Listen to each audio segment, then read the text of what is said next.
Okay, so there's, although this looks dirty, it's just different types of grease here. There's no metal of any kind, so I'm just going to make sure there's enough grease on that first. There's a little O-ring rubber seal here, and it came with a couple of new ones, and there's also another one on the outside here. So I'm just going to give a little more fresh grease here and in here, not too much. Then we're going to tap that new one through. And interestingly enough, this new one right out of the package is not perfect. They must have dropped it before they put the plastic wrap in, because there's that. So I'm not very impressed with that, but it's a long weekend and I'm not going to wait till next week to do it. So I'm going to file that down a little bit, just lightly, so that it is smooth. But all the important parts are okay. Okay, so I just placed that in there. I got a socket, 18 mil. It's just nicely on there so we don't wreck that bearing. Just going to lightly tap it in. Okay, now just put it all back together. So like I said, I'm going to put a bit of fresh grease in there with Q-tip and put that back in just like we took it out, and then throw that in the garbage. Put this back in just like we took it out, and then that. Okay, just so it's clear, this piece back on, those bolts, they weren't overly tight. Remember, it's just cast aluminum, so don't over tighten it. Okay, so now that's on. So even though I was careful, I still wrecked just by taking these long bolts out. The powder coating still came off, and I still did some damage there, which is a shame, but anyway. Okay, and then that way, so remember this is loose too, so we don't want to take that apart. It'll tighten up once we tighten everything up. I'm going to put that back like that, and then that back onto that. And always make sure this is clean, like you didn't drop any dirt or grit in there. Okay, so when you're putting this one back, you can see how there's a short side and a long side. So just so you know, in case you forget, is when you have the open end of the starter on the right and the one that goes to the battery on the top, the short side goes to the top. Okay, now it's time to put that back in. It's going to go in there. Don't forget this wire. I actually forgot to mention that has to come off, but it's pretty obvious. It's going to go like that. And then the other thing is I put some fresh Teflon paste on there. I'm going to clean that up a little before I put it in there. It's a little ugly. But it comes with some, but it's pretty worn off. So I'll clean up that, make sure it's off the rubber seal, and it's only on the back end where it can't get into the working area. And then it's going to go like that. Actually, I'm wondering if I put that chrome cover on. I might have put that chrome cover on. I can't remember now. Anyway, I'll fight with it. It goes like that, so maybe that chrome cover is just fine. It'll sit roughly like that.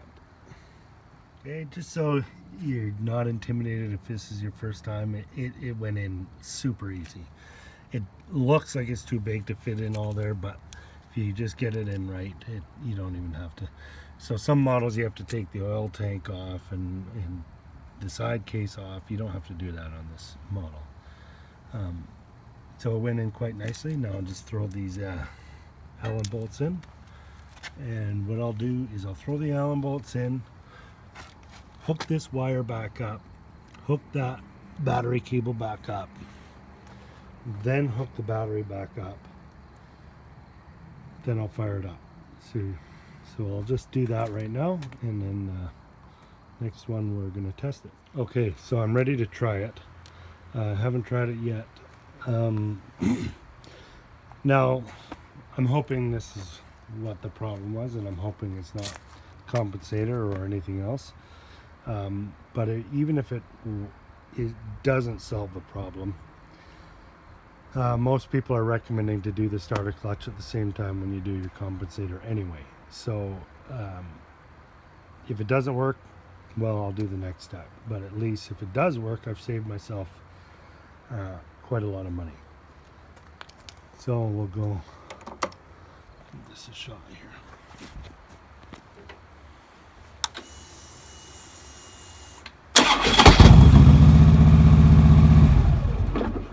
First one sounds really good.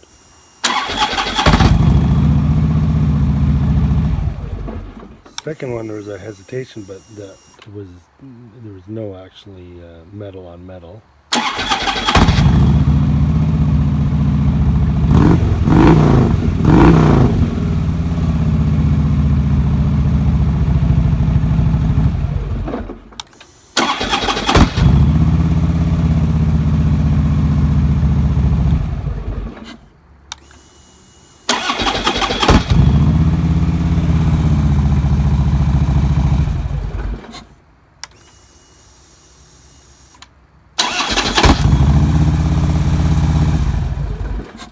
Wow, that sounds pretty good. So far, that's 100 times better than it sounded.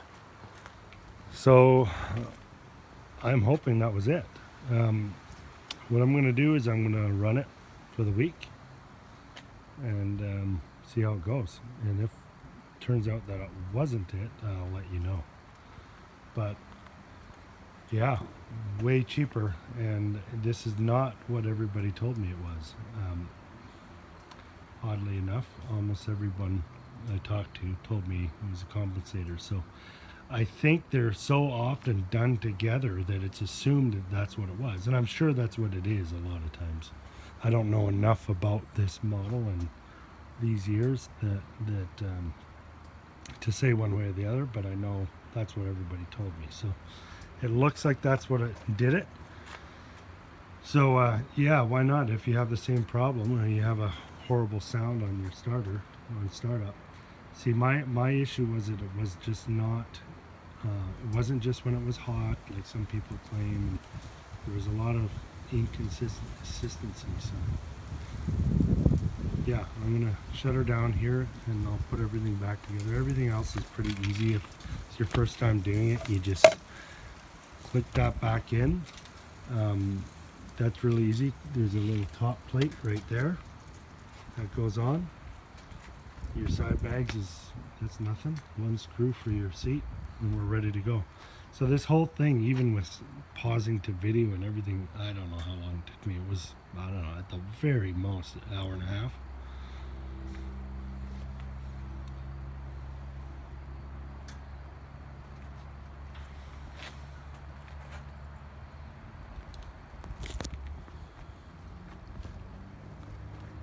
Try one more time here.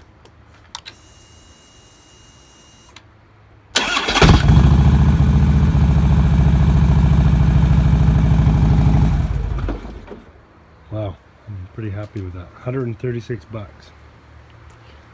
Okay, one last check here. It's all back together. It's been about 5 minutes.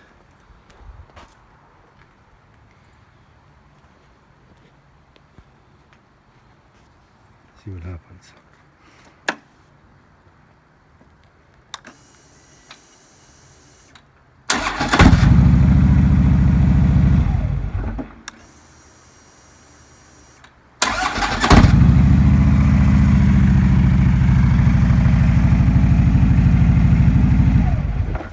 Well, pretty happy with that.